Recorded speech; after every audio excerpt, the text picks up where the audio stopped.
if I turned that position down 2 years in a row, there wasn't going to be a third. Right. So.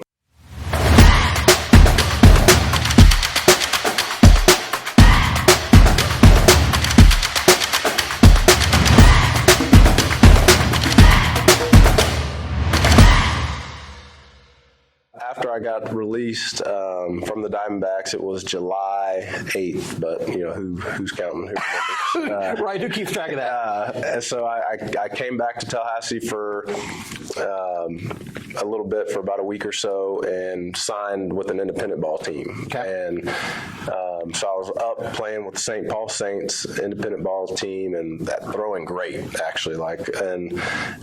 To back up, the year before I was in AAA, and 11 called and asked me to be the volunteer assistant for the coming year, and I had to turn them down, and I just said, 11, I'm a phone call away in AAA. I can't retire from professional baseball to be the volunteer. I was like, I really appreciate it, but I can't. Yeah, because you're right there. You're one step away. Yeah, and when he called me, I was throwing good at the time too, so you never know. So now, fast back forward, I'm playing independent ball.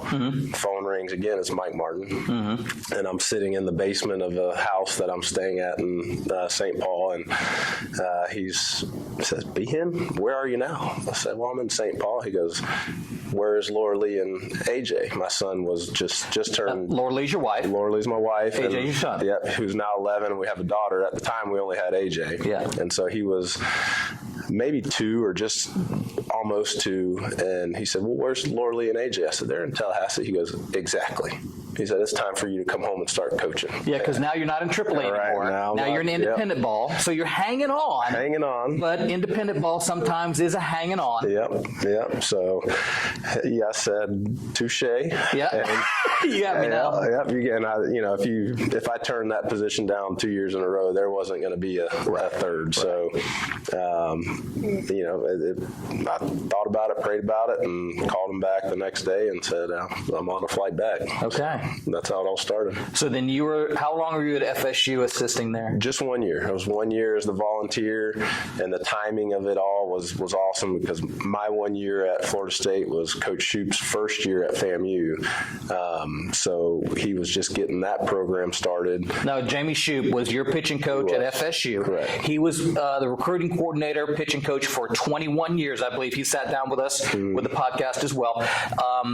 And phenomenal. Great. One phenomenal person. Great. One of my favorite men of all time, just grown man, and just did such a great job with that. He was your pitching coach. He had left Florida State to take over the Florida A&M position, and then you were the grad assistant there at basically that same time, that transition time. Correct. Yep. So that after my 1 year at Florida State as the volunteer assistant, I was working summer camps, and mutual friend of ours and just Tallahassee, Mike Morrell is his name, and he called me and was like, "Hey man, are you ready to be the pitching coach at FAMU?" And I was like, what are you talking about? Now, he was just a friend of yours. He heard. Right. He just Jamie needs pitch coach. Yeah, just through the grapevine, and so I was like, okay, put the bug in my ear and thought in my head, and then about a week later, Shoup was like, "Hey, you want to do lunch? Like, I'm going to show you around FAMU," and so we went, and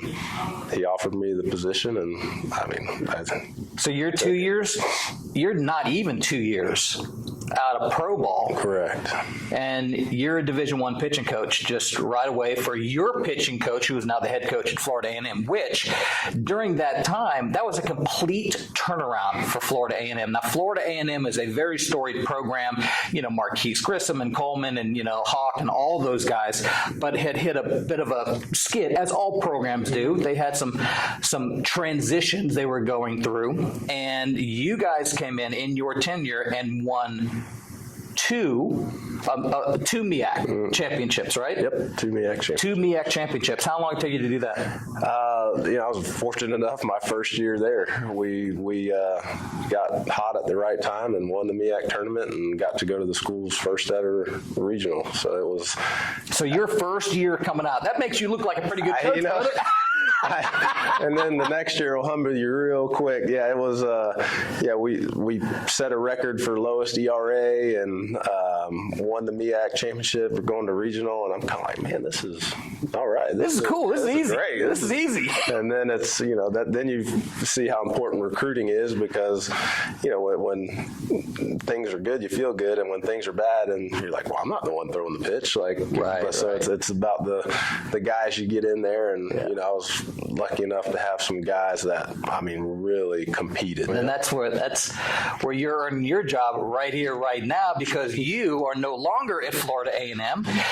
You have taken over this program, Tallahassee College, which I played on in the 90s and coached through the 90s here.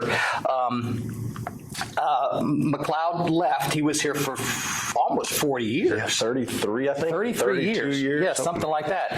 And now he is retired and left the program in your capable hands. And you're ending your very first year as the head baseball coach at a elite JUCO program. Make sure you catch our full interview that we did. To make it easy for you to find, I put the link to it in the description below. To get more awesome content like this, please remember to like, subscribe, and ring that notification bell.